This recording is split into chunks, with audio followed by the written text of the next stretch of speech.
Welcome to my Leetcode solving section. So this is 1299. Replace element with greatest element on the right side.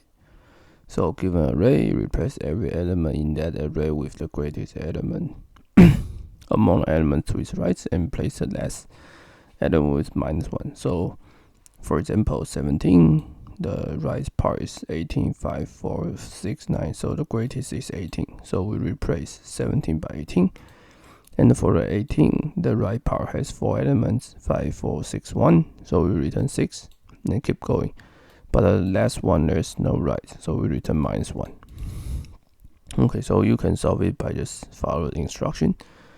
I first create an empty array, then I first compute length, then for this range, then I first compute the maximum.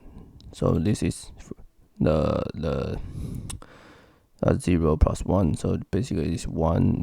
The first is this array, the second is this array, at least 5, 4, 6, 5, 4, 6, 1, and the third, and the fourth, and the final is 5th. So I can calculate the maximum, and I'll append this maximum.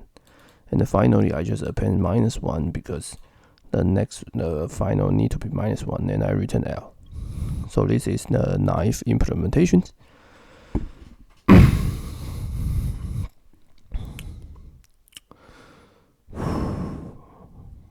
Okay, so I will see you guys in the next videos, and be sure to subscribe to my channel. Thanks.